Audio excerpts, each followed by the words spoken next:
Sudah, Pak.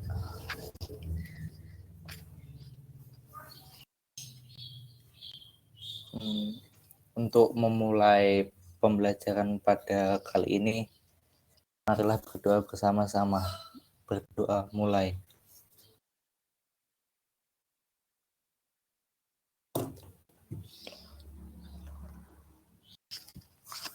Doa selesai. Untuk hari ini, kemampuan akhir yang direncanakan setelah mengikuti perkuliahan ini, mahasiswa memperoleh wawasan tentang prinsip agama yang ada di dunia dan konsep ketuhanan dalam Islam agar tidak jatuh pada kekafiran dan kemusyrikan dan dapat menilai serta membandingkan agama yang ada dengan agama Islam. Untuk materi hari ini adalah falsafah agama Tuhan yang Maha Esa dan ketuhanan.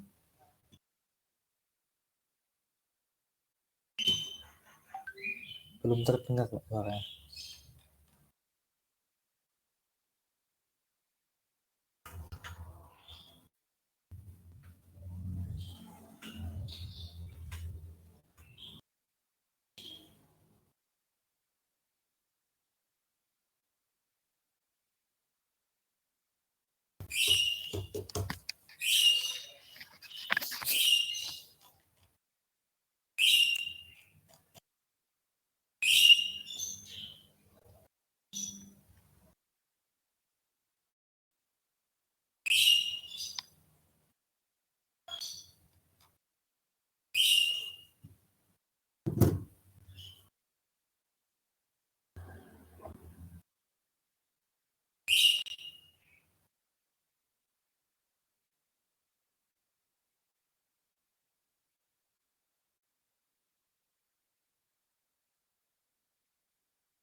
Masih belum terdengar, Pak.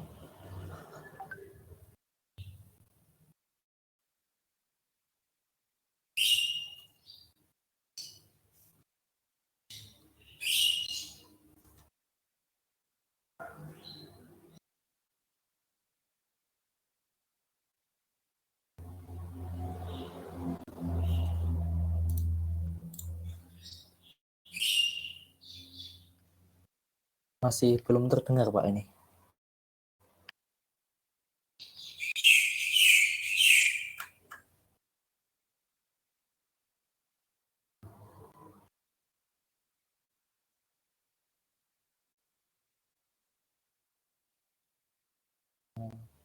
Boleh, Pak.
Tes.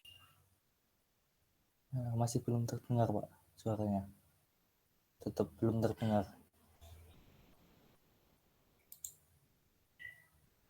Masih belum terdengar, Pak, suaranya.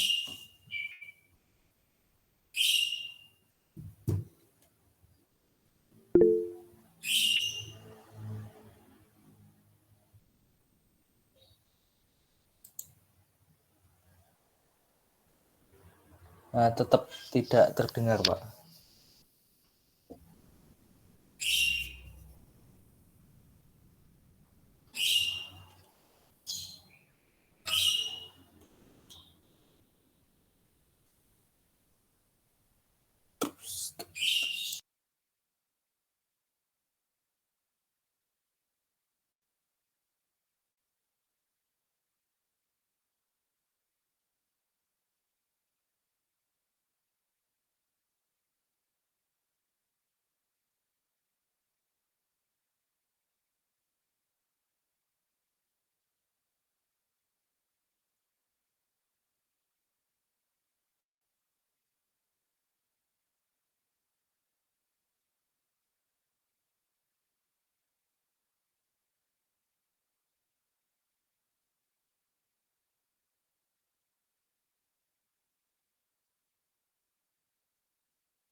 Tetap belum terdengar, Pak, ini.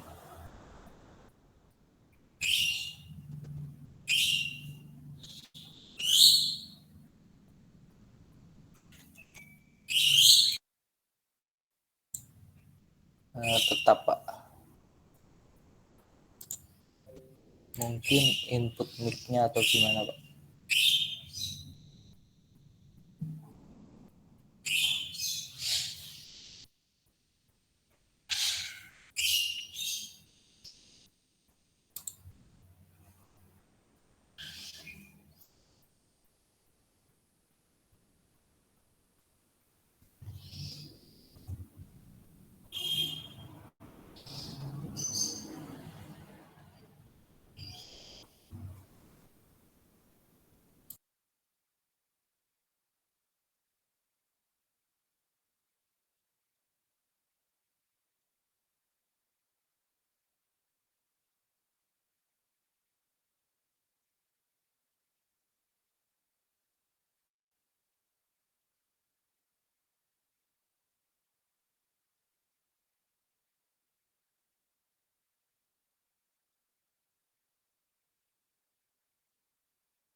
Cek, 1, 2.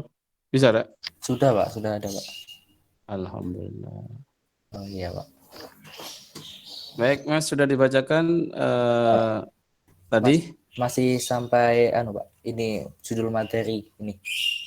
Saya Ya, yuk bacakan dibaca. ulang. Untuk judul materi hari ini adalah falsafah agama Tuhan yang Maha Esa dan ketuhanan, yang berisikan prinsip kaidah agama, sumber ajaran agama, macam-macam agama, fungsi agama bagi kehidupan, agama Islam berdasarkan sumber ajarannya, klasifikasi arti dan samawi dan lain-lain, definisi Tuhan. Untuk pembelajaran hari ini meliputi SLC, ceramah dan diskusi 2 arah. Untuk durasi pembelajaran SLC 50 menit, TM 30 menit, diskusi 20 menit. Untuk indikator pembelajaran, paham makna agama dan Islam serta macam-macam agama, tahu dan paham tentang konsep ketuhanan dalam surat Al-Ikhlas.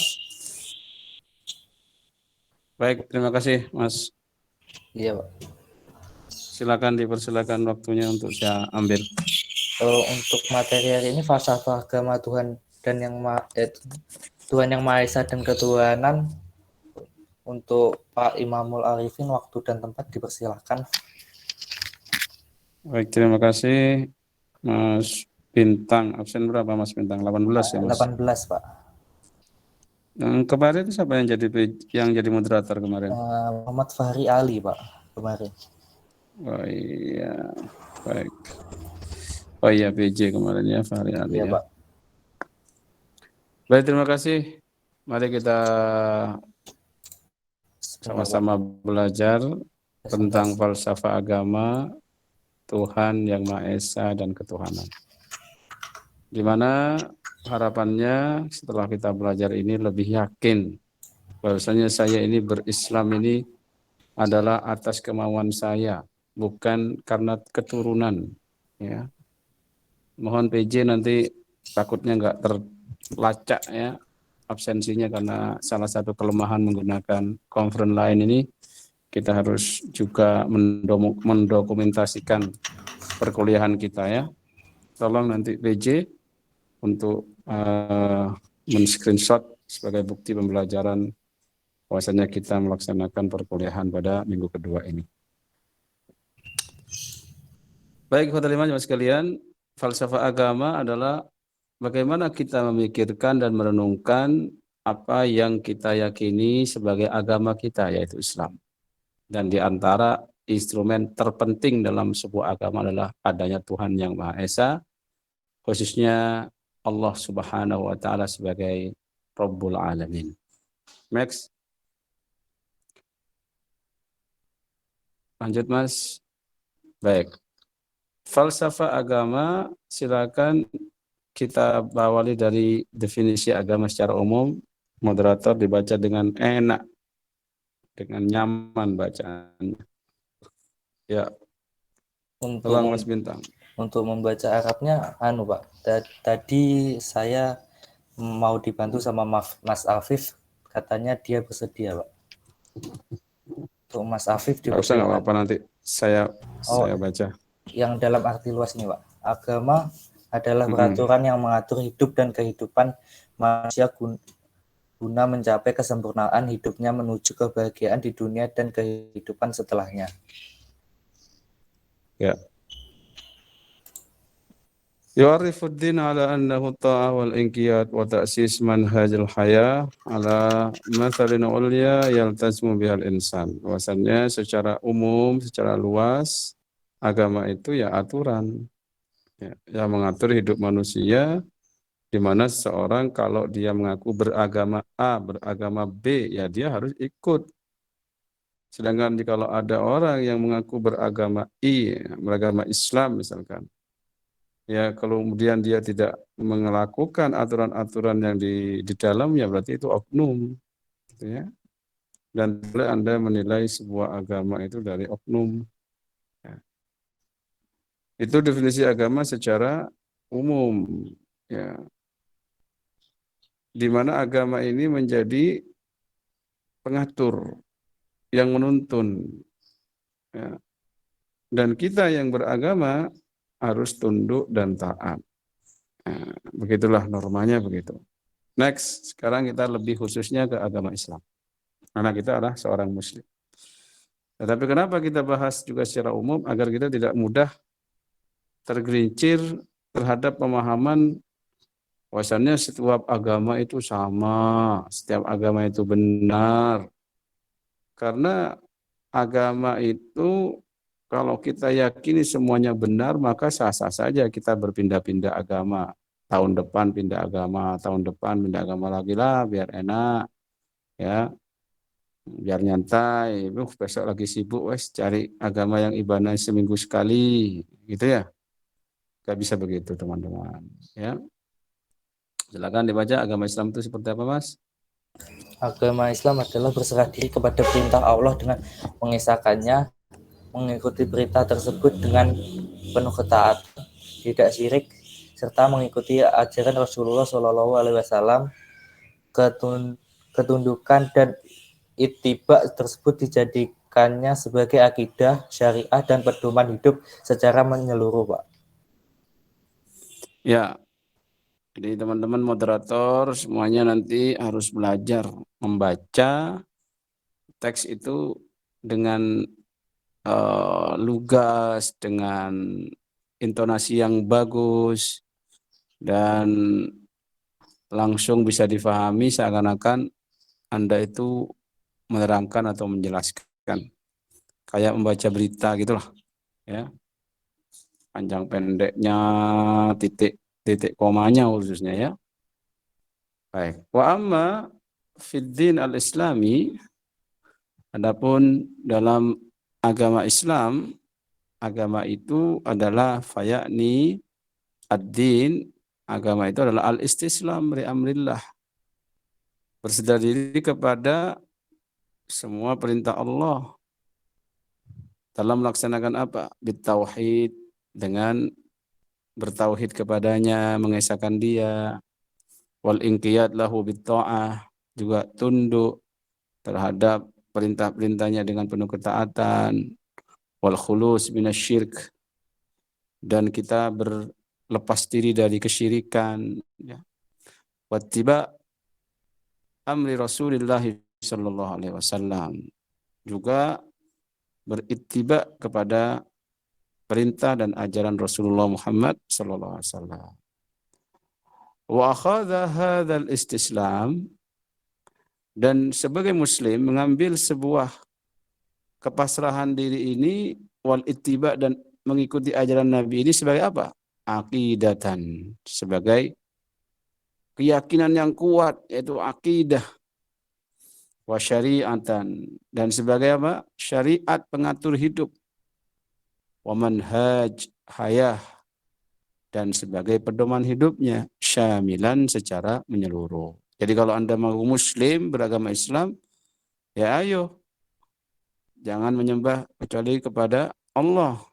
Tidak beritiba, tidak mengikuti tindak tanduk kecuali mengikuti tindak tanduk Rasulullah. Dan ini dijadikan sebagai apa?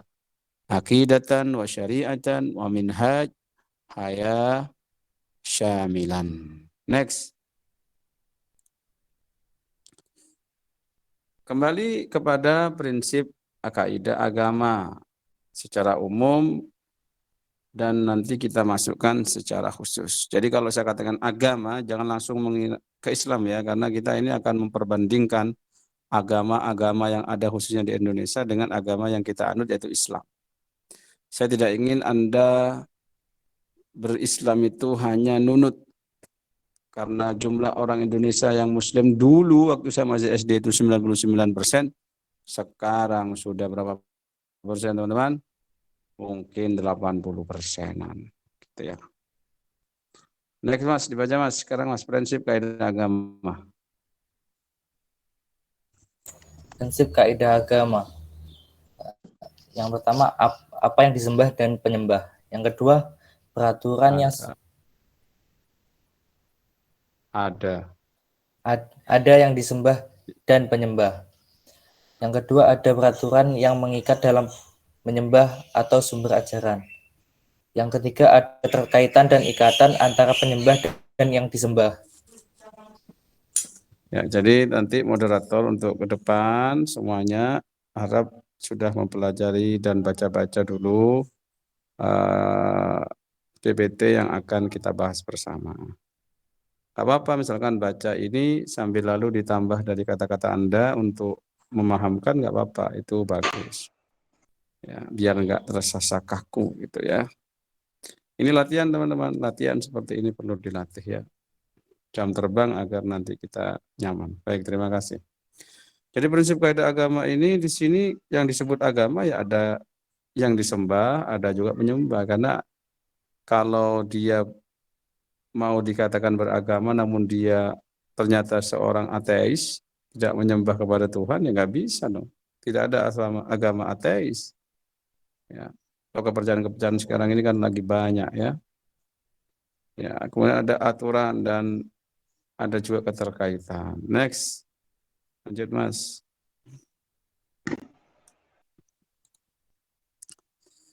Sekarang kita masuk pada prinsip kaidah agama Islam. Dibaca, Mas, apa saja, Mas?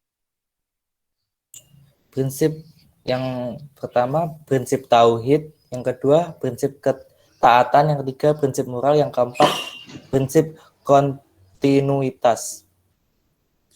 Jadi kalau kita tadi disebut ada yang disembah, kita menyembah kepada Allah dan mengesahkan Allah, itu terdapat dalam prinsip tauhid kita. Adanya ya ketaatan dalam artian tadi ya aturan yang mengikat tadi, kita mengenal prinsip ketaatan sebagai bentuk ikatan antara kita dan Allah Subhanahu wa taala. Sedangkan prinsip moral kita dalam urusan akhlak sudah dicontohkan langsung oleh Rasulullah alaihi wasallam. Dan dalam urusan kehidupan setelah mati, kita meyakini adanya balasan terhadap apa yang kita lakukan di dunia ini dengan adanya iman kepada hari akhir dan iman kepada adanya yaumul ba'ts, yaitu akan dibangkitkannya dari kuburan. Ya, next. Macam-macam agama dan sumber ajarannya. Yang pertama, Samawi. Samawi adalah agama langit, yaitu agama yang berasal dari wahyu Tuhan yang disampaikan kepada para rasulnya untuk diajarkan kepada umatnya. Sumber ajarannya berasal dari Tuhan.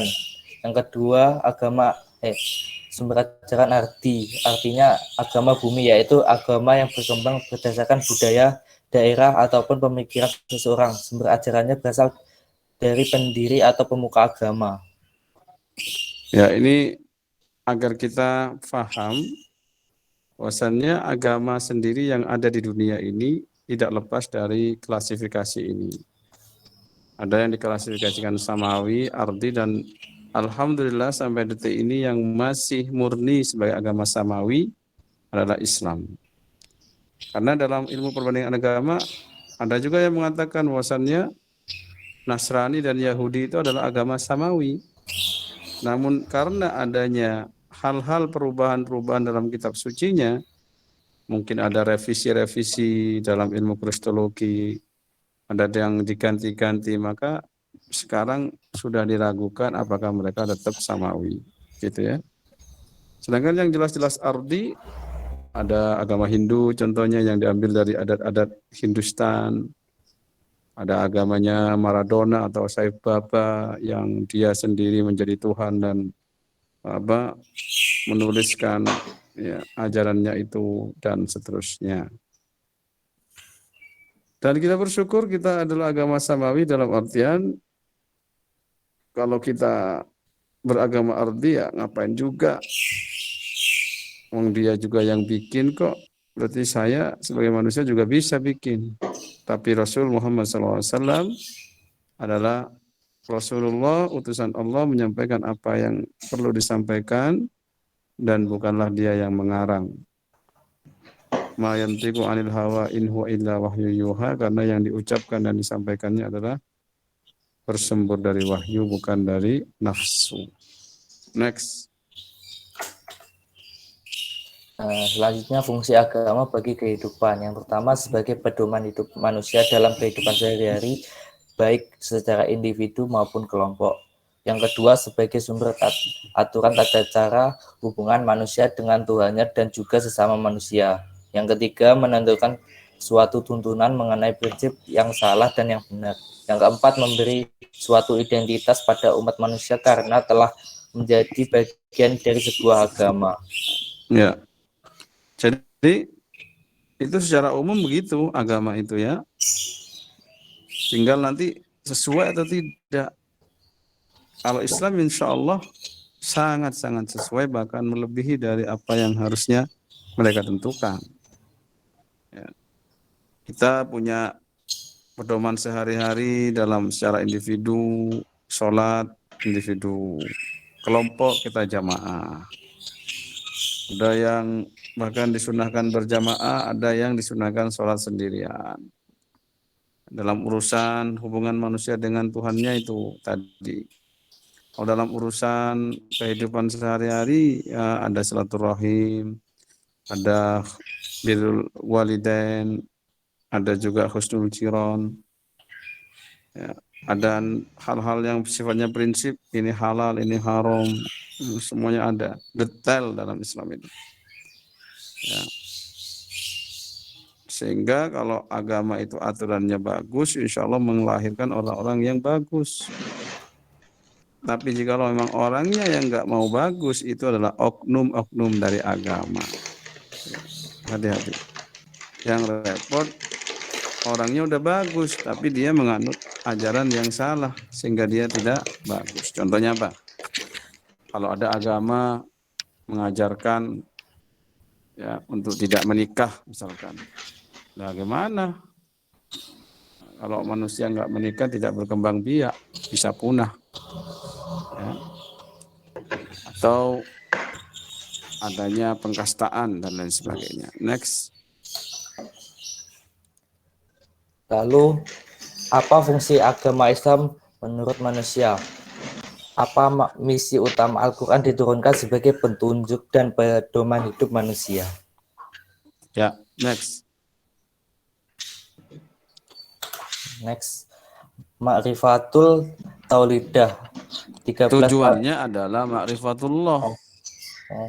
Ma'rifatullah tujuannya Kemudian tahu, tauhidullah. kemudian Tauhidullah atau 13 tahun di Mekah, kemudian Mahabbatullah. Apa saja penjelasannya? Penjelasannya persatuan dan kesatuan menurut akidah Islam atau mengenyampingkan ras, suku, jabatan, status sosial, warna kulit, dan lainnya. Karena ketakwaan sebagai ukuran utama. Yang kedua, membebaskan manusia dari kebodohan atau ikro, yang artinya membaca. Yang ketiga, jadilah bangsa yang kuat dengan menguasai ilmu pengetahuan kuat, ekonomi, sains, dan lain-lain. Sehingga harus dengan dan lain-lain. Semua harus dengan ilmu. Yang selanjutnya anti sekuler atau ingat ada akhirat setelah dunia. Selanjutnya membebaskan perbudakan dan mengangkat derajat martabat manusia khususnya wanita dengan akhlak mulia. Ya, ini semua yang ada di slide ini termasuk bagian dari tujuan dan misi Al-Quran, syariat Islam. Karena kalau kita merujuk, kita tidak akan kenal Allah kalau kita tidak membaca wahyu-wahyu yang datang darinya. Dan Nabi SAW dalam dakwahnya memang bermisi tauhidullah, mengesahkan Allah, bahkan sudah dilakukan 13 tahun di Mekah, bahkan lebih dari itu 10 tahun kurang lebihnya di Madinah, dan itu masih ada juga mereka yang masih kafir atau kufur terhadap Allah Subhanahu wa taala. Begitu juga Islam itu datang sebagai apa? Pemersatu di antara bangsa-bangsa. Kalau di Indonesia kita mengenal Bhinneka Tunggal Ika, itu sudah dikenal oleh Islam sejak dahulu kala. Di mana kalau dulu ada anggapan orang hitam itu sebagai budak, bahkan di daerah kolonial sana menganggap orang hitam ini keturunan kera yang bisa dibunuh dan seterusnya. Ini di Islam tidak ada hal demikian. Islam itu mengajarkan bagaimana orang itu menghargai satu sama lain.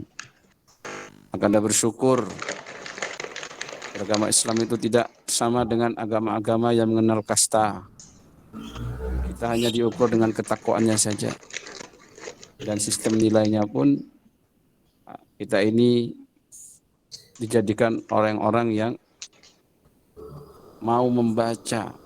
Bukti bahwasannya Al-Quran turun dengan Iqra. Ya.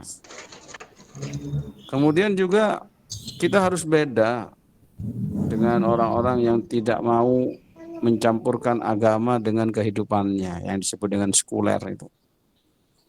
Sampai-sampai dalam urusan azan saja pakai bahasa Turki di zaman Turki dipimpin oleh Kemal Atatürk. Ya. Padahal Islam itu. Apalagi yang jelas-jelas bukan Islam gitu. Ya.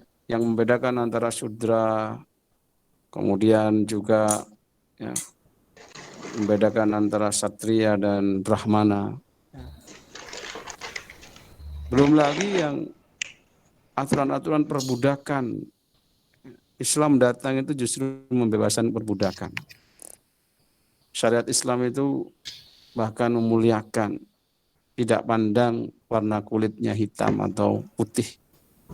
Ya, khususnya bagi para wanita yang dulu oleh orang-orang Yunani dianggap iblis, iblis penggoda saja, di Islam justru sangat-sangat dihargai.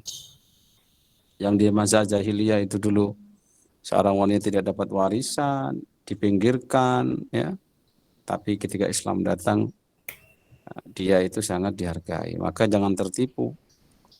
Para wanita di sini khususnya ya, jangan berjuang memperjuangkan emansipasi wanita atas nama itu.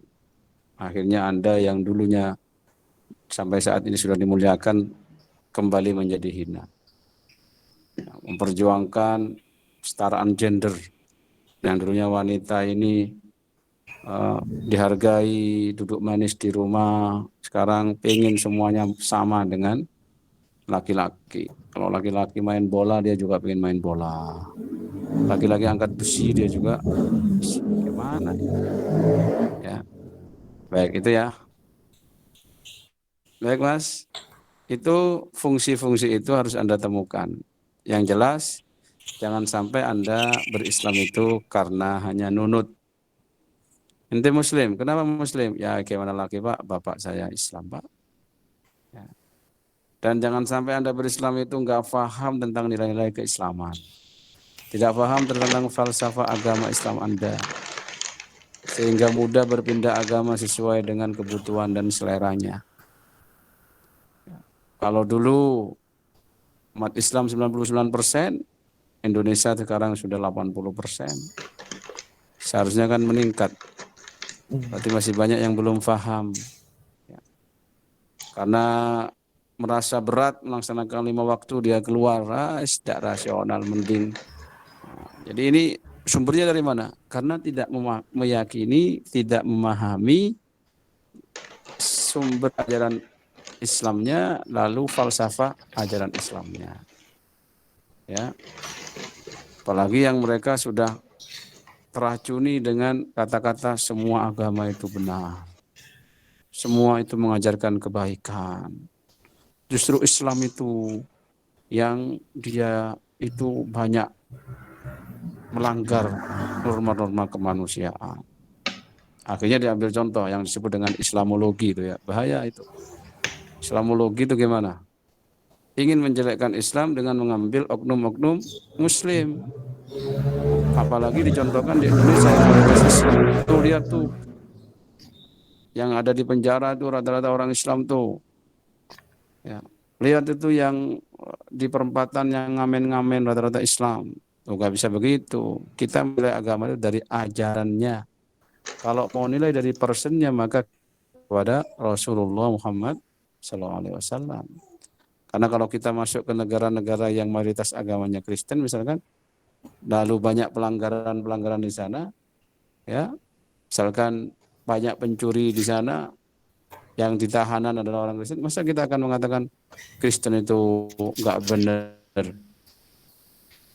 mengajarkan pencurian? Enggak, itu oknumnya. Ya, bahkan dalam perzinaan saya pernah ketemu sama orang-orang di kereta api itu, orang-orang yang beragama Kristen, mereka juga meyakini nggak boleh berzina itu, namanya pelacuran kudus. Gitu. Terus Pak, bagaimana agar kita ini istiqomah dalam beragama Islam? Anda harus temukan falsafah agamanya. Kalau di kita tidak boleh begini, di sana tidak boleh begini, di sebelah sana boleh begini, harus temukan. Misalkan di Islam itu kita dianjurkan untuk menikah. Oh ternyata di agama lain ada yang tidak boleh menikah, gitu ya. Termasuk yang tidak boleh menikah adalah pemuka agamanya, yang biasanya kita melihat pemuka agama itu notabene adalah orang-orang yang paham tentang agama itu dan mau mengamalkan agama itu. Lalu semua umatnya ingin menjadi seperti dia, kemudian tidak menikah, ya bisa punah manusia ini. Tapi kalau Islam kan tidak. Ya, boleh menikah. Fankihu ma taba lakum masna. Fankihu ma taba lakum minan nisa'i masna wa thulatha wa ruba. Bahkan kalau Anda tidak cukup ya menikah satu, bisa dua, bisa tiga, bisa empat. Bahkan di Madura itu kalau kiai itu biasanya istrinya lebih dari satu. Kalau saya ustadz sih ya, istri saya satu, masih satu. Ya. Tapi terkadang umat Islam sendiri itu terfitnah dengan syariatnya karena dia dangkal pemahamannya. Apalagi yang sudah pacaran sama non-muslim, yang perempuan itu. Akhirnya apa dibilang sama pacarnya, yuk kamu cinta nggak sama aku? Ya cintalah, aku kan panggil kamu cinta. Gitu. Nah, sudah yuk kita menikah. Katanya yang perempuannya, kita menikah di masjid lah mas, jangan di gereja. Emang kamu mau kalau aku kelak poligami? Nah, kan di ajaran agamamu itu mengajarkan ketidaksetiaan, poligami katanya. Kalau di ajaran agamaku itu menikah hanya sekali sampai mati. Mending kamu nikah sama aku di gereja saja. Akhirnya apa? Karena dia nafsunya tidak mau dipoligami, kemudian dia juga nggak paham apa syarat-syarat poligami dan hikmah di balik itu disyariatkan, hanya melihat dari sisi kepentingannya saja. Ada nggak nih dari teman-teman yang menemukan kasus seperti itu kemudian murtad? Ya, siapa kira-kira? Ada nggak? Saya pengen dengar langsung ini. Mungkin ada temannya. Karena saya mendapatkan jamaah saya curhatnya begitu. Ada mas? Mas Bintang mungkin? Tidak ada, Pak. Ya, ya. Ada Pak tetangga saya. Itu. Siapa itu? Coba.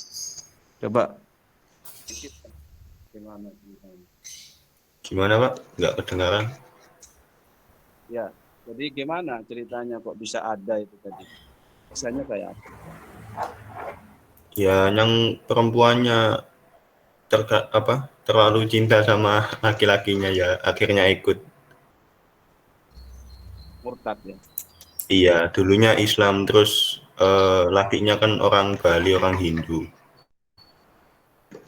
Iya betul.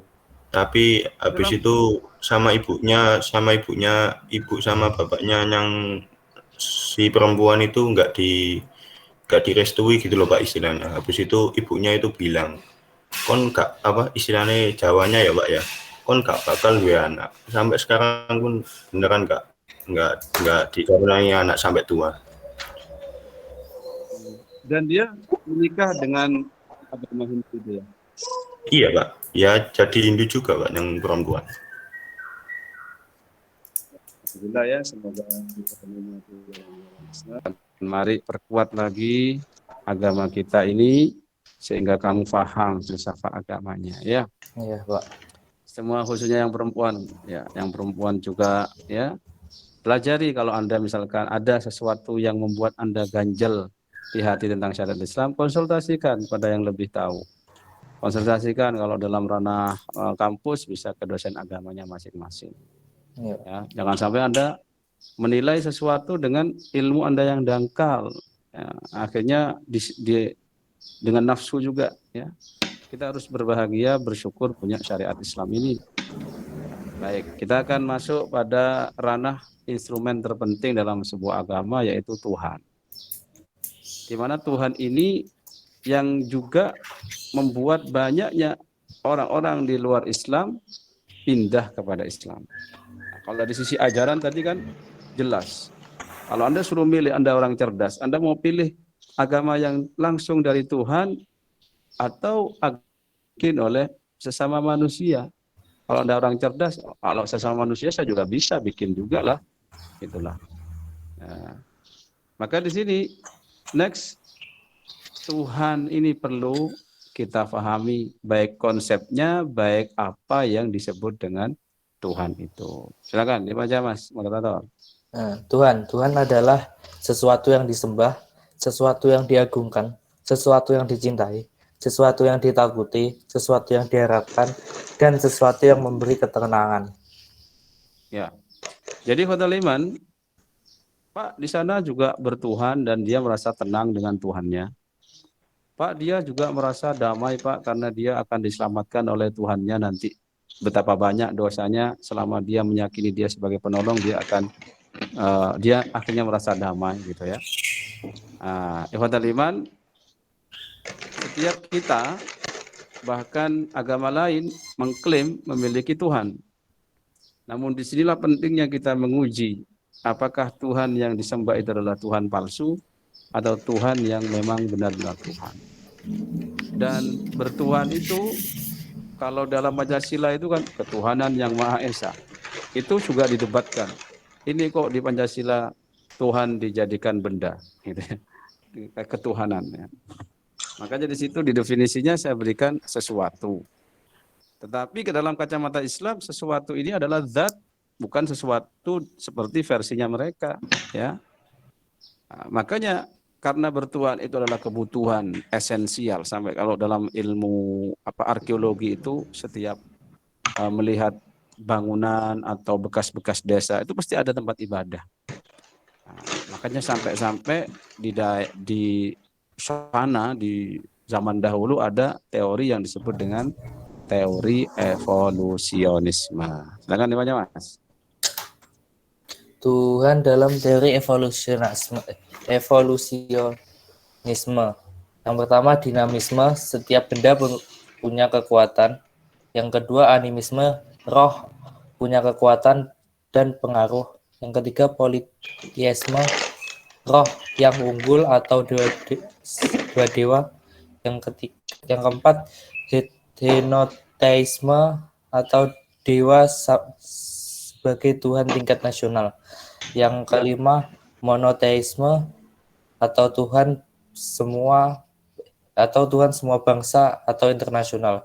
Pertanyaannya cukup, Mas. Coba. Jadi dalam teori evolusionisme itu mereka Tuhan mereka. Bedanya adalah mereka menentukan Tuhan mereka, padahal Tuhan mereka ini yang mereka tentukan belum tentu ngaku dirinya sebagai Tuhan. Sehingga ada pertanyaan yang meruntuhkan teori ini, Tuhan yang mengadakan manusia atau manusia yang mengadang-adakan Tuhan. Kalau dalam Islam kita tahu bahwasanya Allah adalah Tuhan kita adalah atas pengakuan dan kesaksian dari Allah sendiri. Dalam surat Al-Imran disebutkan syahidallahu annahu la ilaha illahu wal malaikatu wa ulul ilmi qa'iman bil qisti la ilaha illahu wal azizul hakim. Allah bersaksi bahwa tidak ada Tuhan selain Dia. Para malaikat dan orang-orang yang berilmu akan mengatakan tidak ada Tuhan selain Dia. Makanya kalau sampean lihat perdebatan Zakir Naik sama pendeta-pendeta yang bertanya kepada dia, kata beliau, tunjukkan ke saya di kitab suci kalian itu Zakir Naik ya. Kalau ada firman Tuhanmu yang mengatakan aku adalah Tuhan, bahwa Yesus adalah Tuhan, saya akan masuk ke Yesus katanya, masuk ke Kristen. Ya. Di Islam banyak sekali yang menunjukkan Allah itu Tuhan. Dan Nabi Ibrahim pun ketika mencari Tuhan ya, di saat itu setelah dia menggunakan secara maksimal otak berpikirnya,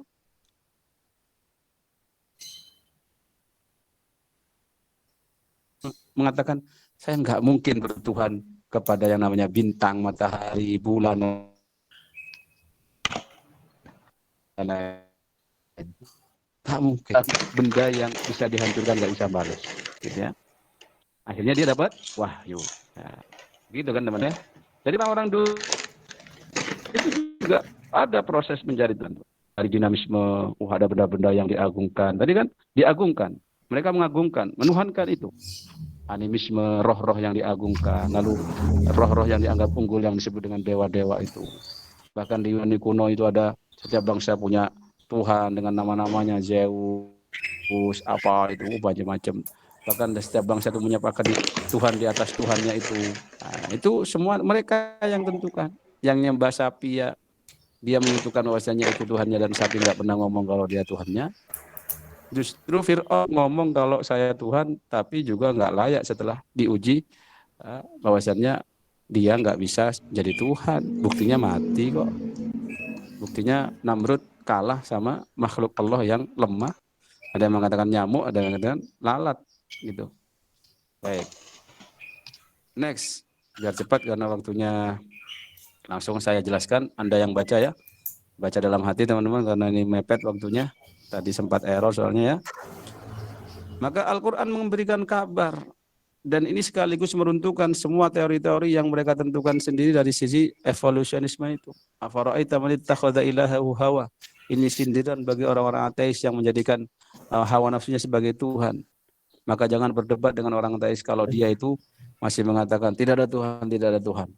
Oh tidak, kalau Tuhan dengan definisi dalam KKB Kamus Besar Bahasa Indonesia itu misalkan Tuhan itu yang diagungkan, Tuhan itu yang dicintai, Anda itu sedang mengagungkan hawa nafsu Anda sendiri, sehingga disindir oleh surat Al-Jathiyah ayat 23 itu. Begitu juga Fir'aun, wa qala Fir'aun ya ayyuhal mala'u ma 'alimtu lakum min ilahin ghairi. Fir'aun dengan tegas dia mengaku sebagai Tuhan, namun ternyata tidak layak menjadi Tuhan. Dia mati dan sampai sekarang menjadi mumi begitu saja. Bahkan Allah menyindir orang-orang yang menyembah kepada selainnya. Qul ata'buduna min dunillah. Kenapa kalian itu mau menyembah kepada selain Allah? Ma la yamliku lakum dharra wa la naf'a. Yang tidak memiliki madarat kepadamu dan tidak pula memberikan manfaat kepadamu. Bahkan kenapa ada syariat jihad itu? Karena jihad itu bermanfaat untuk kita dan bermanfaat untuk musuh kita. Sampai-sampai Abu Sufyan itu mendapatkan hidayah ketika dia merasa tidak ditolong oleh Tuhan-Tuhannya. Apa ini punya Tuhan? Bahkan di masa pandemi ini orang India buang itu yang namanya patung-patung yang disembah, ya kan ada headline-nya itu bisa dilihat di internet digitalnya, karena mereka merasa kok patung-patung ini tidak menyelamatkan kami dari wabah pandemi yang merajalela. Next, Allah Tuhan agama Islam dan Tuhan Rabbul Alamin semesta alam. Dengan konsep ketuhanannya, Allah itu Esa, yang mana kita hafal semuanya next dalam konsep ketuhanan dalam Islam. Dan surat Al-Ikhlas ini adalah surat yang pendek berbobot luar biasa. Bahkan seorang Irene Handono, kalau sampai lihat di YouTube itu, lihat perjalanan dia. Dia sudah sampai pada derajat mau jadi Romo. Lalu dia belajar Islamologi. Lalu dia kemudian ingin membandingkan antara konsep ketuhanan Trinitasnya dengan konsep ketuhanan dalam Islam. Karena biasa buka dari kiri, dia bukalah surat Al-Ikhlas, bukan dari Alif Lam Mim. Ada hikmahnya. Kalau dari Alif Lam Mim nggak ketemu nanti lama ya. Akhirnya dia baca Qul huwallahu ahad, Allahus samad, sama terjemahannya. Wah, ini yang lebih masuk akal kata dia. Karena dia pernah bertanya kalau Tuhan itu tiga, berarti menunjukkan ketidakmampuannya kan ngurusin dunia ini seisinya. Tapi kalau Qul huwallahu ahad, Tuhan itu yang Maha Esa. Wah, ini yang lebih kuat gitu. Kalau anak kecil kadang begini karena sering-sering lihat televisi yang film-film yang banyak Tuhannya itu. Hati-hati yang punya anak kecil, adik kecil. Nah, dia cerita-cerita sama temannya, Tuhanku banyak loh. Ada tangannya gini. Kalau Tuhanmu cuma satu. Kalau diadu nanti Tuhanmu mati dikeroyok sama Tuhan. Anda harus paham dan harus bisa menjelaskan dengan bahasa anak kecil.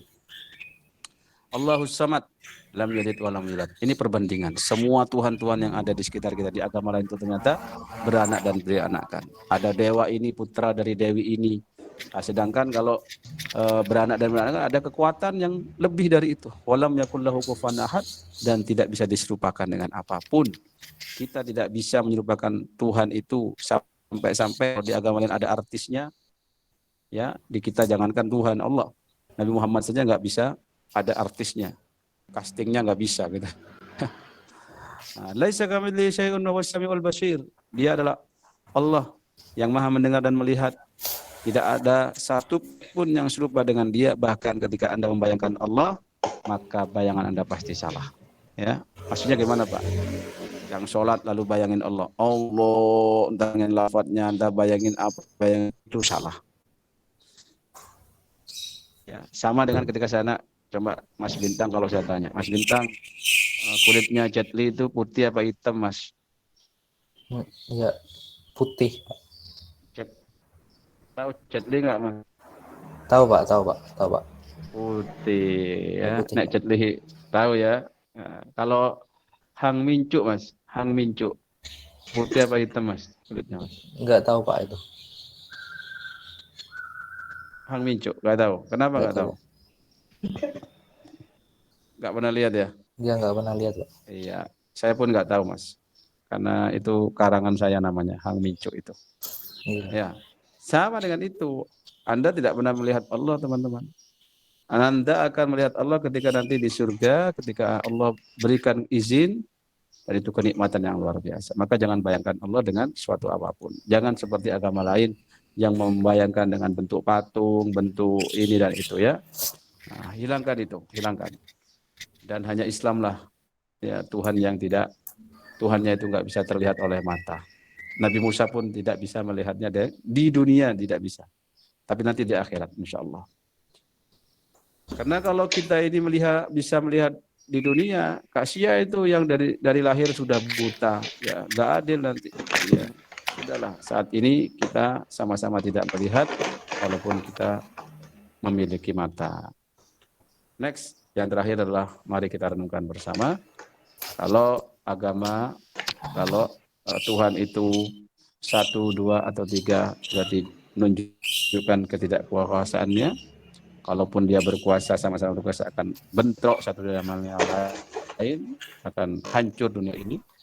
Apalagi kalau Tuhan itu benda, atau manusia, atau hewan, atau lain. Saya kira itu yang bisa saya sampaikan. Semoga menguatkan kembali keimanan dan keislaman kita, untuk tidak mudah terpesona dengan rayuan-rayuan setan di luar sana. Baik, terima kasih. Silakan dibuka sesi tanya jawab untuk para penanya. Untuk sesi berikutnya adalah Gunakan etika forum. sesi tanya jawab. Dimohon menggunakan etika forum ketika bertanya.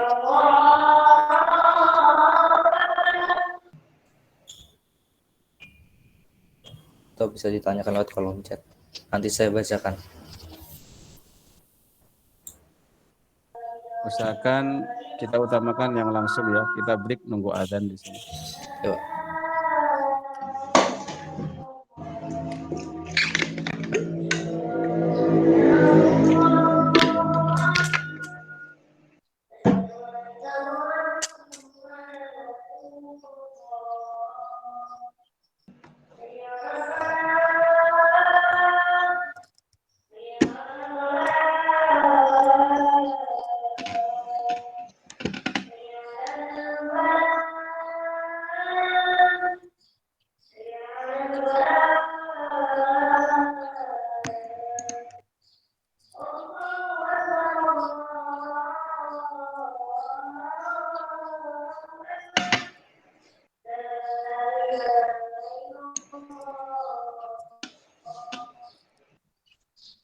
La ilaha illallah Muhammadur Rasulullah SAW. Ya, silakan yang mau bertanya, silakan. Assalamualaikum warahmatullahi wabarakatuh. Assalamualaikum warahmatullahi wabarakatuh. Saya Zaki dari Prodi 3 D4. Mohon izin bertanya, Pak.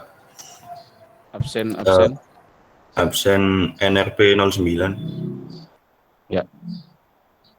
Saya kan pernah dengar hadis atau surat gitu, Pak, tapi cuma sepenggal saja yang terkait pembelajaran kita, yaitu awaluddin ma'rifatullah, atau kalau nggak salah awal beragama adalah mengenal Allah. Lah, cara untuk bisa mengenal Allah lebih dekat itu bagaimana, Pak? Mohon penjelasannya. Sekian, terima kasih, pertanyaan saya itu, Pak.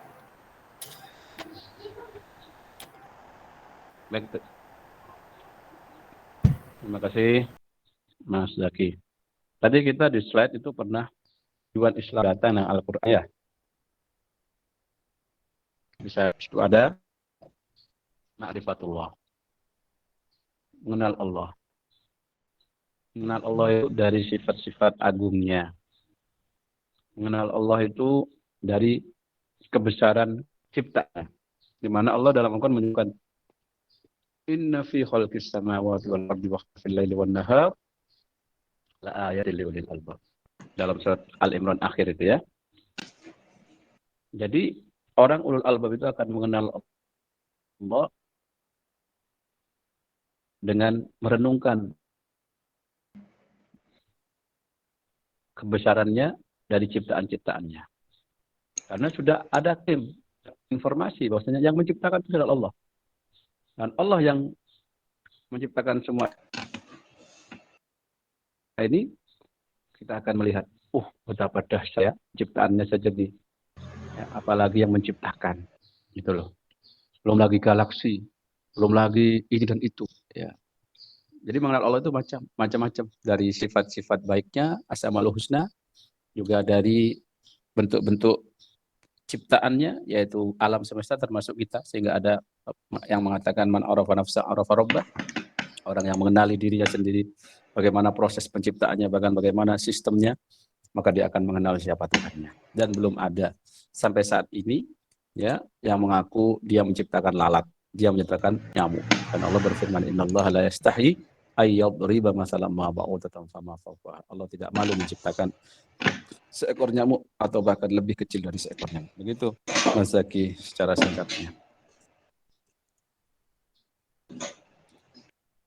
Ya. Iya Pak, terima kasih. Oke, lanjut. Ada lagi? Siap-siap kelompok 2 ya. Tanya, Pak. Saya ingin Oh bertanya, iya, Pak. silakan Mas. Bintang ya. Izzuddin. Oh siapa? Izzuddin. Absen? Absen 11, Pak. Tidak terlihat wajah. Kalau bisa itu oke, harus Pak. terlihat. Baik, Pak. Saya on cam kan. Ya, silakan. Sudin. Saya ingin bertanya mengenai istiwa, Pak. Jadi kan banyak orang yang neko-neko gitu kan, Pak, bertanya tentang istiwanya Allah kan. Dalam surat Toha kan, Ar-Rahmanu 'alal 'arsy istawa. Yang Maha Pengasih itu beristiwa di atas ars. Nah, bagaimana gitu, Pak? Kalau misalnya kita menjawab, kalau misalnya ada orang bertanya, kalau Allah istiwa di atas ars itu berarti kan Allah terbatas oleh tempat gitu, Pak. Nah, sementara apa kalau misalnya kita menjawab seperti perkataan Imam Malik yang katanya al-istiwa ma'lumun wal kaifu majhulun wa su'alu anhu bid'atun. Istiwa itu telah diketahui, tapi kaifunya itu tidak diketahui. Dan pertanyaan mengenai itu bid'ah. Nah, kalau kita jawab gitu kan juga gimana ya? Jadi bagaimana, Pak? Ya, jadi jawab dengan jawaban yang memang begitulah harus jadi jawab. Imam Malik saja bisa menjawab seperti itu, kenapa kita tidak gitu kan? Imam Malik itu imam mujtahid mutlak, imam yang punya keilmuan yang luas, tapi dia kadang sadar pertanyaan-pertanyaan itu tidak semua harus dijawab, ya. Dan tidak semua pertanyaan itu ya kita jawab, apalagi di depan umum di mana keilmuan yang melihat itu, yang mendengar itu tidak sama. Makanya pada limanya mas sekalian, kalau saya menjawabnya lebih demikian. Kita itu jangan sibuk tafakkaru. Ya, ada tafakkaru fi dzatillah. Jangan engkau sibuk memikirkan zatnya Allah. Karena memang itu bukan ranah berpikir kita. Tetapi sibuklah berpikir apa? Tatafakkaru walakin apa? Tatafakkaru fi khalqillah. Dan memang begitu perintahnya. Jadi jangan sampai kita berpikir kepada hal-hal yang bukan ranah kita. Sehingga apa? Sehingga kita ini tersesat. Ya. Termasuk dalam urusan ini, alal arsy istawa ini. Hal ini perdebatan panjang. Ya. Sehingga kalau kita ini adalah orang-orang yang ambil jurusan usuluddin saja, berdebat agak mending gitu. Ya. Yang repot adalah hal ini kita perdebatkan di teman-teman yang background jurusannya teknik gitu ya. Nanti malah salah paham gitu, malah ruwet ya. Yang paling aman ya, satu, bin ghairi takyif. Jangan fahami bahwasannya itu adalah terbatas dengan tempat. Karena kita juga nggak tahu arsy itu di mana, walaupun sudah disebutkan arsy istawa, wala tahrif, wala tashbih. Dan juga kita tidak boleh menyerupakan seperti cara kita bersemayam. Walaupun bersemayam atau bersila itu kita sama-sama tahu. Tapi kan kita nggak tahu Allah seperti apa. Ya. Wala ta'til. Dan juga kita tidak wah nggak usah dianggap itu. Tidak bisa juga gitu. Wala tamthil. Dan jangan diserupakan dengan apa, apalagi dibuatin patung begitu. Us begini. Us bersemayam begitu, ya enggak. Gitu. Yang jelas, ikhwatal iman jamaah sekalian, yang perlu kita yakini adalah keberadaannya, dan kita yakini ya arsy Allah ada, lalu semayamnya Allah ada, tanpa kita harus tahu bagaimana caranya. Dan kita sampai saat ini belum tahu juga. Walaupun ada hadis-hadis yang mengatakan al-arsy itu alal ma, arsy itu ada di atas apa? Langit ketujuh, terus di langit ketujuh itu ada air di atas air itu arsy Allah. Sampai ke langit yang tingkat 1 aja belum ada yang nyampe. Pak, pesawat itu Pak, itu belum sampai langit itu. Masih langit-langit paling ya, langit-langitnya rumah atau langit-langitnya di bawahnya langit itu ya. Jadi begitu teman-teman. Jadi cukuplah kita mengambil Al-Quran itu dengan sebagian, dan sebagian dalam artian begini. Di isinya Al-Quran itu ada yang bisa kita rasionalkan, ada yang bisa irasional, ada yang kita bisa fisikakan, ada yang sifatnya metafisika, gaib. Dan ciri-ciri orang beriman itu alladzina yu'minuna bil ghaib.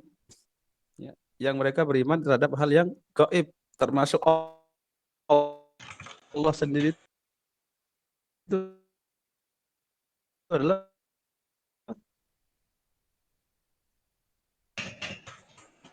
gaib, saat ini gaib. Nanti di akhir hayat itulah ujian orang beriman.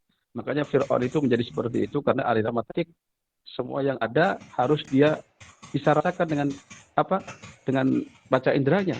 Betapa banyak ciptaan Allah itu yang Anda rasakan.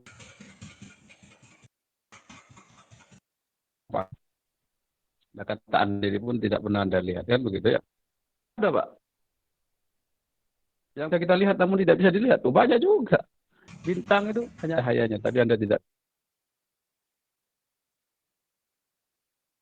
pernah melihat karena saking jauhnya. Bahkan matahari yang jelas dari Anda setiap hari, Anda bisa melihat itu nasnya. Hanya apa? Apalagi yang menciptakannya. Begitulah. Ya, Mas ya. Ada lagi yang mau tanya? Halo? Kita dengar suaranya. Satu pertanyaan lagi boleh, Pak? Oh ya, silakan. Jadi ini mengenai isu-isu Ada yang lagi dah. terbaru Yang nih, lain Pak. dulu kalau ada yang lain. Ya. Oh, oke, Pak. Nah, coba diberi kesempatan lagi yang lain dulu. Kalau tidak ada Mas moderator ada yang mau nanya selain Izzuddin? Untuk di chat belum ada Pak juga. Mungkin belum ada. Silakan Mas Izzuddin. Jadi saya ingin bertanya mengenai isu-isu terbaru nih Pak ya. Jadi belakangan ini tuh ada yang gerakan Pak ya, yang namanya child free Pak. Mungkin Bapak pernah dengar juga. Jadi itu pernikahan, mereka menikah tujuannya bukan untuk punya anak, begitu Pak. Sementara saya pernah mendengar, saya pernah baca itu kan hikmah pernikahan itu kan untuk memiliki keturunan. Nah itu bagaimana Pak pandangannya dalam agama Islam itu Pak? Insya Allah nanti bisa kita bahas diskusi di bab nikah ya. Bab pernikahan ada di pertemuan ke-11 atau enggak 12. Insya Allah di silabus itu ada. Insya Allah kita bahas di bab nikah. Intinya child free itu tidak sesuai dengan secara umum ya. Detailnya bisa dibahas di bab nikah nanti. Karena kita itu perintah untuk menikah itulah tazawwaju al-walud kata Nabi. Menikahlah kamu dengan orang apa? Yang pandai mana, yang subur. Fa inni mubahim bikumul umam yaumal qiyamah. Karena aku ini akan membanggakan banyaknya umatku di hari kiamat. Itu enggak jelas. Apa bedanya dengan syariat lain yang tidak boleh menikah apalagi? Ya. Mau tidak mau, tujuan menikah itu memiliki anak yang soleh dan solehah. Bukan hanya menikmati kenikmatan hubungan suami istri. Kalau hanya kenikmatan hubungan suami istri itu 5-10 menit paling lama, gitu ya. Kalau Anda kuat paling ya setengah jam. Itu kalau jamunya kuat itu. Nek jamunya kuat paling 5 menit ya. Maka Hotel Iman, tujuan menikah itu banyak, dan jangan berpikir menikah itu hanya suka-suka bahagia saja. tapi ada perjuangannya, ada sisi ibadahnya, ada sisi muamalahnya, dan semuanya terrangkum dalam sebuah pernikahan. Ya. Kalau ada child free, orang-orang yang mau menikah itu orang-orang Eropa, itu orang-orang kafir. Ya. Kenapa nanti Eropa itu akan ada prediksi kalau Eropa itu terus-terusan begitu, kemudian yang bermigrasi ke sana orang-orang Islam itu mana, lama-lama mereka orang-orang kafirnya habis, ya nggak pakai perang pun umat Islam bisa menguasai dunia. Pokoknya zaman mana sing akeh, pastikan generasi manaan Anda itu adalah generasi-generasi berkualitas. Sok mana, tapi penceng-penceng kape, gak cocok ya kan, karena umat yang dibanggakan itu kuntum khaira ummatin ukhrijat linnas ta'muruna bil ma'ruf wa tanhauna 'anil munkar wa tu'minuna billah. Ya, yang dibanggakan, umat yang dibanggakan itu ya yang bisa beramar ma'ruf nahi mungkar. Begitu Mas. Baik, saya kira cukup. Semoga bermanfaat jawaban saya. Baik Pak, terima kasih banyak atas jawabannya. Masuk pada presentasi kelompok berapa sekarang? Urutannya Kelompok 2, Pak. Untuk share dua. screen, untuk share screen-nya dari saya sudah dikirimkan. Bentar. Baik, silakan. Siapa ini? Kelompok 2, Akbror. Kemarin Awalina Husna sudah, sama Indah. Yang mana Indah sudah mulai garap. Sekarang kita Abror ya. Yang lain tolong disimak hasil konsultasinya sehingga tidak melakukan hal-hal kesalahan yang sama. Ya, ayo silakan, waktu dan tempat saya berikan.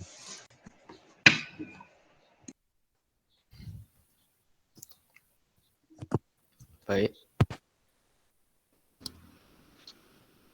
Ya, silakan Mas. bismillahirrahmanirrahim.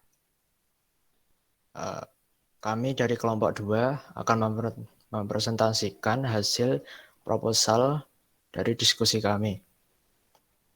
Untuk proposal kami mempunyai judul Mengatasi Rasa Malas Belajar Mahasiswa PENS 3 pada Masa Pandemi Menurut Al-Quran.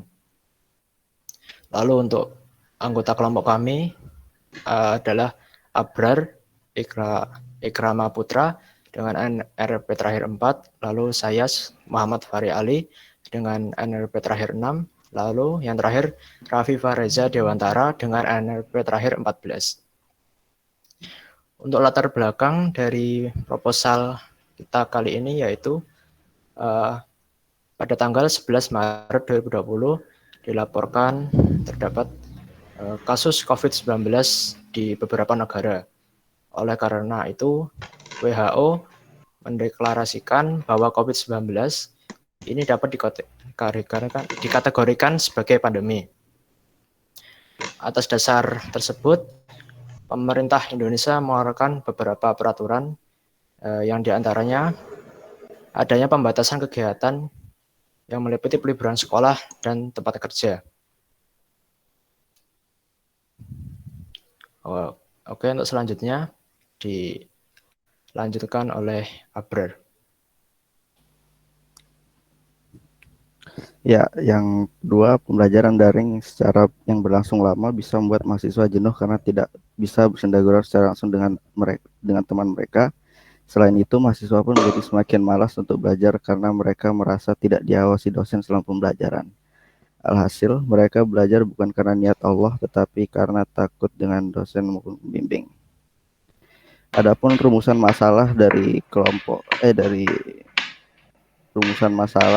proposal ini, yaitu bagaimana cara menumbuhkan niat belajar mahasiswa PENS karena Allah Subhanahu wa Ta'ala selama COVID-19 berlangsung. Presentasi selanjutnya akan dijelaskan oleh Raffi.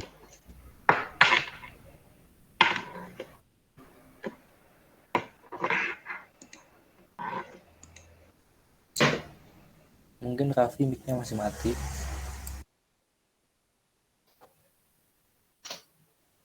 Rumusan masalahnya satu aja ya.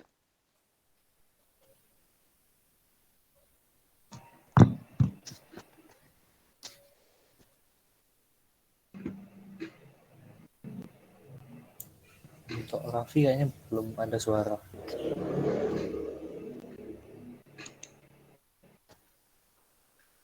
Lanjutkan yang bisa bersuara aja. Halo. Ya sudah, Oh, sudah. Ya. Selanjutnya untuk tujuan penelitian. Berdasarkan rumusan masalah pada proposal kali ini adalah untuk mengetahui kesulitan mahasiswa PENS dalam bersungguh-sungguh untuk mencari ilmu karena Allah Subhanahu wa taala selama pandemi COVID-19. Lalu untuk metode penelitiannya adalah kita menggunakan metode kuantitatif, yaitu menggunakan metode survei untuk mengumpulkan data penelitian. Partisipasi survei adalah mahasiswa TRI itu sendiri yang berjumlah 24 orang. Terima kasih. Sekian dari kelompok kami. Mbak, Apakah ada pertanyaan?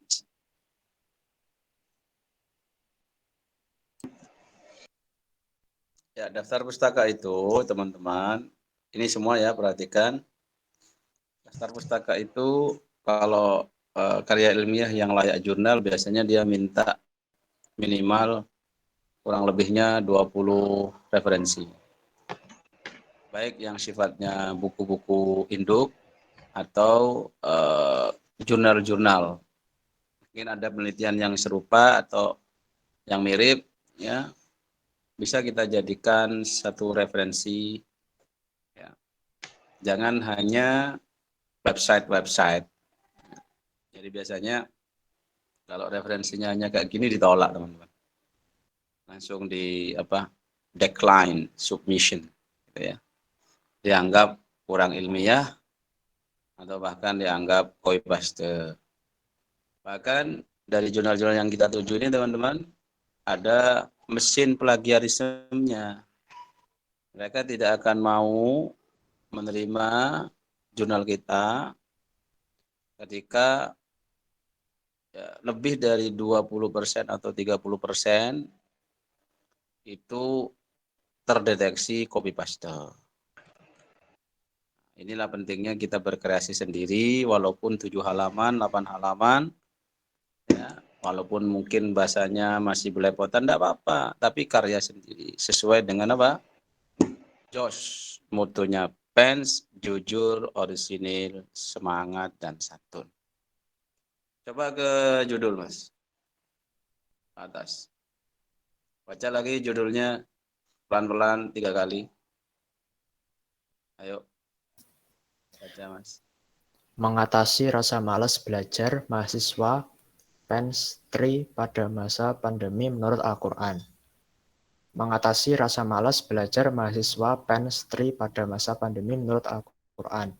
Mengatasi rasa malas belajar mahasiswa PENS TRI pada masa pandemi menurut Al-Quran. Baik. Untuk Al-Qurannya kamu sudah dapat acuan ayat berapa, surat berapa? Surat apa? Karena Al-Quran itu 30 juz, 314 surat, Mas. Terlalu luas. Sudah ngecek nggak contoh-contoh jurnal yang terpublikasi dari kakak kelas yang sudah saya share di Google Scholar? Sudah, Pak. Sudah. Kira-kira yang menginspirasi kamu judul yang mana itu?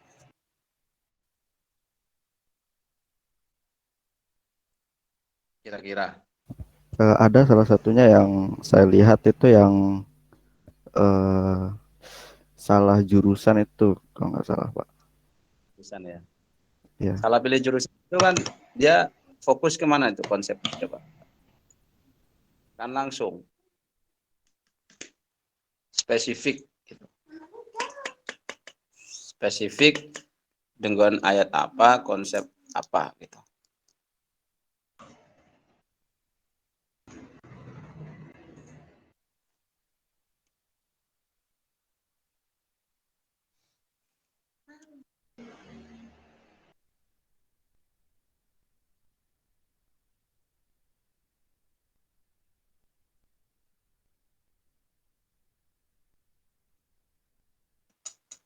Terus kata-kata mengatasi rasa malas.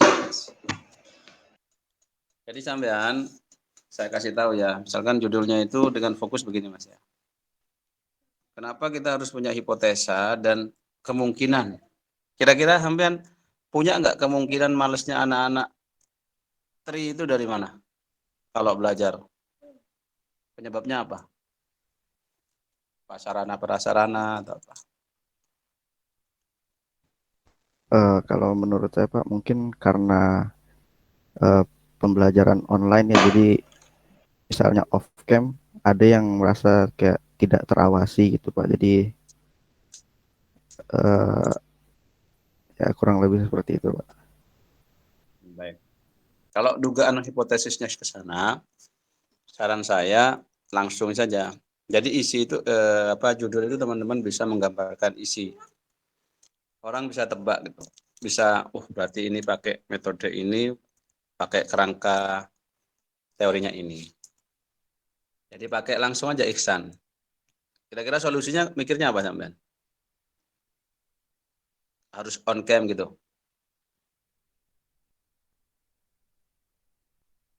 Kemungkinan solusinya apa? Kemungkinan. Kemungkinan bisa ini sih Pak, ada dijadwalkan untuk bertemu dalam satu aplikasi, atau mungkin kita kan biasanya pakai Discord gitu Pak. Jadi untuk belajar bersama gitu. Itu ya. Baik. Itu berarti sampean di sini menawarkan apa ini? Solusi. Sumbangsi pemikirannya apa? Solusi. Solusi berupa metode. Betul Pak.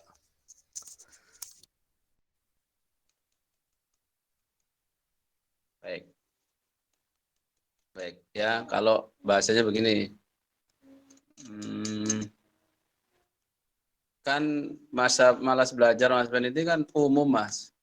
Jangan-jangan orang masa gini, ada apa itu? Kok anak tripen itu kok males-males belajarnya itu? Jangan-jangan seleksinya kurang ketat. Ini Mas ya. Berarti masalah Anda itu indikatornya males belajar kan gara-gara dengan daring ya. Indikator awalnya. Dugaan awalnya gitu loh. Maka bisa di judulnya itu bisa mengarah gini. Apa kira-kira ayo? Silakan teman-teman bisa bantu, bagus. Jadi kalau menurut saya nanti kerangka teorinya Anda pakai teori ihsan. Di penanaman teori ihsan. Karena teori ihsan itu adalah menanamkan dalam diri manusia itu seakan-akan selalu dilihat oleh Allah dalam setiap ibadah. Dan mencari ilmu itu bagian dari ibadah. Karena kalau dalam urusan daring, nggak aktifin kamera, terus merasa tidak diawasi itu, berarti sisi ihsannya yang kurang. Maka di sini Anda pakai konsep ihsan dan konsep pendukung lain yang membuat orang itu bisa semangat dalam belajar. Terus mengatasi rasa malas itu berarti Anda sudah memvonis anak tri malas. Gitu kan?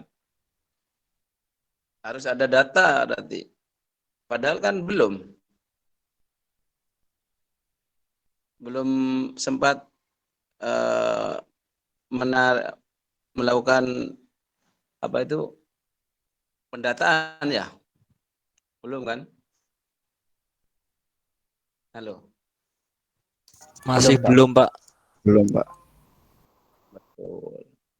Karena masih belum itu, nanti bisa jadi judulnya tetap. Termasuk Anda saja misalkan Anda sampling data atau ngambil data dari teman-teman, enggak, saya enggak malas, malah semangat.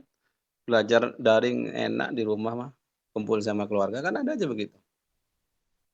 Maka yang Anda teliti adalah di sini efektivitas saja yang diteliti. Atau apa ya, motivasi belajar yang diteliti itu. Motivasi belajar mahasiswa TRI PENS di masa pandemi ya, menggunakan apa ini, sistem daring atau etol atau apa dalam perspektif ihsan. Itu insya Allah lebih spesifik. Bisa ditulis, Mas? Diulangi tadi yang saya jadikan judulnya apa?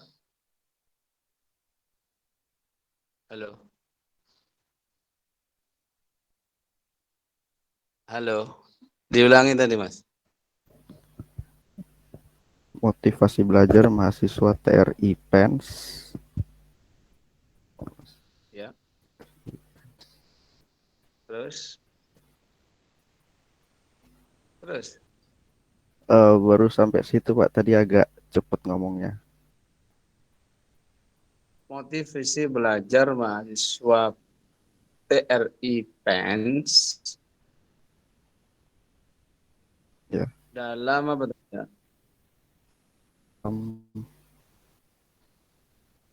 Dengan sistem daring ya. Dalam perspektif ihsan yang terakhir. Motivasi belajar mahasiswa TRI PENS dengan sistem daring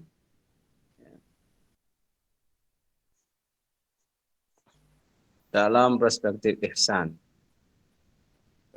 Jadi kamu tujuannya itu mengetahui rumusan masalah itu diantaranya adalah apakah masih sama atau apakah masih motivasinya itu masih bagus dalam semangat belajarnya. Ya. Atau kalau yang mau kamu semangat ya, berarti motivasi semangat belajar gitu aja. Motivasi semangat belajar mahasiswa TRI PENS di masa pandemi dengan sistem daring itu. Di masa pandemi dengan sistem daring dalam perspektif ihsan. Ya Mas, diulangi Mas. Motivasi belajar mahasiswa TRI PENS dengan sistem daring dalam perspektif ihsan. Saya ulangi, motivasi semangat belajar mahasiswa PENS. Ya, motivasi semangat belajar mahasiswa TRI PENS dengan menggunakan sistem daring di masa pandemi gitu ya. Mahasiswa di masa pandemi gitu ya, tadi dengan sistem daring dalam perspektif ihsan. Mau ditambah lagi misalkan dalam perspektif apa? Gak apa-apa. Di mana nanti data-datanya Anda ambil dari anak-anak TRI, lalu kerangka teori yang menguji data-data itu, ya, apakah semangat atau tidak, itu Anda ambil dari kacamata ihsan.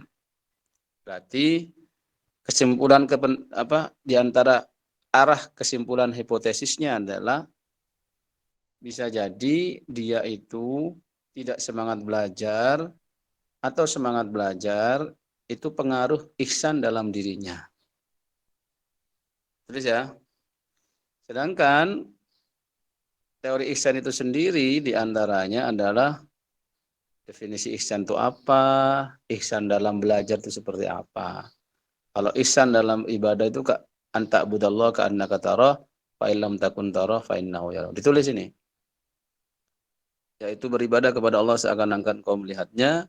Jika engkau tidak bisa melihatnya dan itu tidak mungkin di dunia, maka yakinilah bahwasanya Allah senantiasa melihatmu. Nanti cara korelasinya adalah mencari ilmu, ya, apalagi ilmu akhirat atau ilmu dunia untuk kepentingan akhirat, itu bagian dari ibadah. Nah, maka tolak ukur orang semangat agak semangat itu kita teliti dari sisi ihsannya. Kita temukan dari sisi ihsannya. Kemudian cari ayat-ayat wa ahsinu innallaha yuhibbul muhsinin. Sesungguhnya Allah mencintai orang-orang yang berbuat ihsan. Nanti kamu rangkum lagi ihsan dalam belajar itu seperti ini, ihsan dalam belajar itu seperti ini, seperti ini gitu. Lalu juga kamu bisa kalau mau nambahin teori-teori lain, ya baik itu teori sosial, teori apa, ya dalam praktik ihsan dan apa gitu. Sebutkan teori sosial apa atau teori apa gitu ya. Lalu nanti solusi yang ditawarkan ya bisa dengan apa-apa yang bisa menimbulkan rasa ihsan, gitu Mas. Ya, banyak nanti. Tinggal Anda melihat data yang sudah masuk. Nanti diklasifikasikan. Kalau sebab malasnya adalah ini, maka solusi ihsannya adalah begini. Kalau penyebab malasnya ini, maka ini. Bisa dipahami Mas, kelompok 2? Bisa, Pak. Bisa, Pak. Kalau itu ya, dan semuanya ikhwatul iman, kelompok lain juga ancang-ancang begitu. Kita fokus di bulan pertama ini adalah mengambil judul yang bagus, ya, yang sekiranya layak untuk diterbitkan di jurnal. Karena tidak semua judul bisa layak diterima di jurnal. Termasuk tadi harus kuat referensinya. Kalau 20 referensi itu insya Allah tidak sulit, karena setiap Anda mengambil misalkan definisi ihsan dari kitab apa, itu masukkan ke referensi. Atau ada penelitian di jurnal apa gitu. Kan referensi itu bisa diambil dari jurnal yang sudah terpublikasi, ya, atau buku-buku Indo. Jurnal itu tadi ada yang sifatnya jurnal internasional atau jurnal-jurnal nasional gitu, baik itu Sinta 1 sampai Sinta 6, dan bisa dicari-cari di internet. Dan jangan semuanya pakai www ngono iku, menunjukkan kalau sampean males. Orang kutu buku, orang mau turun di perpustakaan, walaupun hanya perpustakaan digital. Ya. Kalau saya dulu waktu skripsi di S1 itu, memang dosen pembimbingnya nggak mau kalau nggak buku induk. Sampai dalam kitab fikih Islam wa adillatuhnya Imam Wahbah Zuhaili saja, pembimbing kita nggak mau gitu. Kalau kita mau ngutip dari madhab Syafi'i, cari kitab-kitab induknya Imam madhab Syafi'i. Atau nggak mau kitab-kitabnya mungkin kitab doktor yang baru terus kita ngutip dari situ, nggak mau kalau di tempat saya ya. Ya, baik, itu ya kelompok 2 ya. Baik, ada pertanyaan kelompok 2?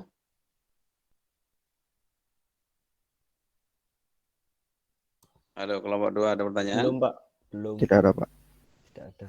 Baik, sudah bisa dipahami alur ceritanya ya. Nanti untuk terkait pengayaan materinya bisa ditanya-tanya ketika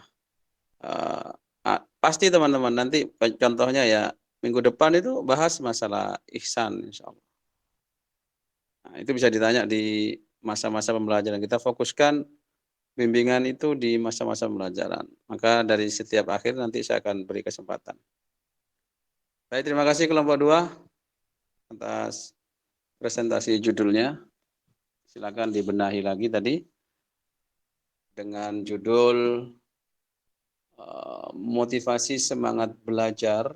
Nah, tadi motivasi bisa diubah langsung nggak apa-apa.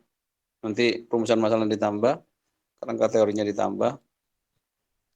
Motivasi semangat belajar mahasiswa TRI PENS di masa pandemi dengan metode daring dalam perspektif Islam.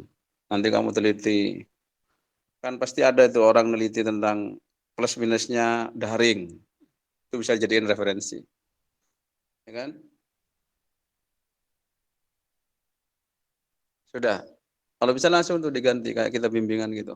Coba diulangi Mas sebelum ditutup. Gimana tadi kata saya?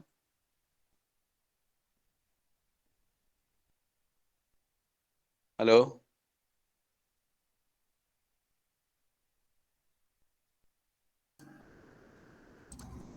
Iya, Pak. Motivasi semangat belajar mahasiswa Tripens dengan sistem daring dalam perspektif Islam. Ya, kalau mau ditambah di masa pandemi nggak apa-apa tadi ditambah di masa pandemi sesuai dengan judul awalmu itu. Motivasi semangat belajar mahasiswa events di masa pandemi dengan sistem daring dalam perspektif ihsan. Udah ya? Iya. Baik, terima kasih kelompok 2, semoga diberikan kemudahan, kelancaran, dan suatu saat kalau memang ini terpublikasi dan menjadi amal jariah ilmu, agar bisa dibaca oleh yang lain yang merasa membutuhkan untuk mendapatkan solusi dari karya ilmiah ini. Dan semoga menjadi ilmu yang manfaat dan sumbangsi pemikiran yang bermanfaat sampai hari kiamat. Amin. Silakan sebelum saya tutup, ya, mungkin ada kelompok lain yang ingin bertanya, saya kasih tambahan waktu 7 menit atau 8 menit karena tadi sempat error terkendala. Khususnya yang masih bingung, ya. Akhirnya karena bingung nggak ngerjakan.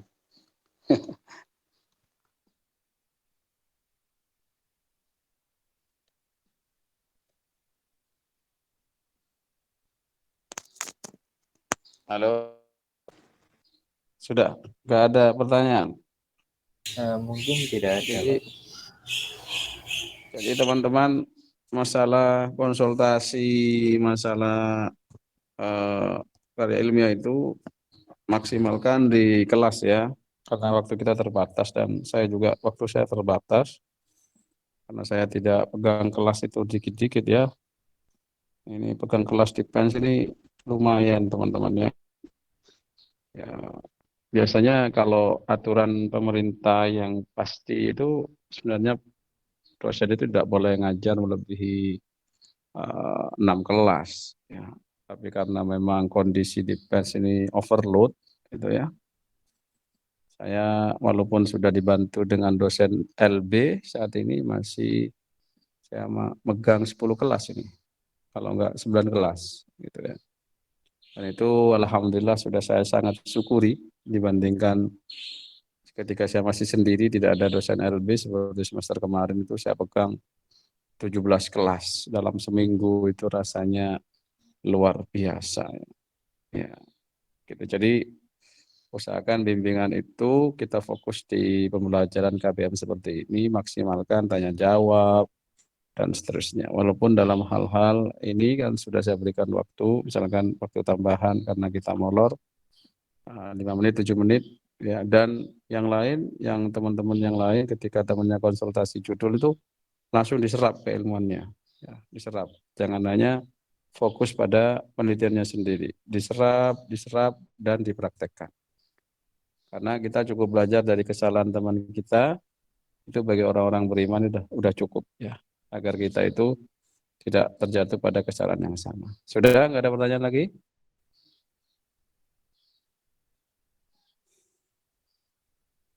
Baik, alhamdulillah. Semoga ilmu yang kita dapatkan pada siang hari ini bermanfaat, menjadi orang-orang muslim sejati, berislam sampai mati, dan tidak hanya berdoa untuk menjalankan ya ayyuhalladzina amanu taqullah haqqa tuqatih wa la tamutunna illa wa antum muslimun, tetapi juga harus ya diusahakan dengan belajar berilmu hingga kita nantinya menjemput kematian kita dengan tauhid, dengan membawa kunci surga yaitu la ilaha illallah. Terima kasih atas perhatiannya. Jangan lupa di share di short screen untuk bukti bahwasanya kita sudah melaksanakan KBM pada siang hari ini. Karena kekurangannya menggunakan konferen lain itu tidak terdaftar atau bisa jadi tidak terekam. Nah, bahwasanya kita melaksanakan perkuliahan. Terima kasih atas partisipasinya. Mohon maaf atas segala kurangannya. Kita tutup dengan doa kafaratul majlis. Subhanakallahumma wa bihamdika asyhadu an la ilaha illa anta nastaghfiruka wa natubu ilaik.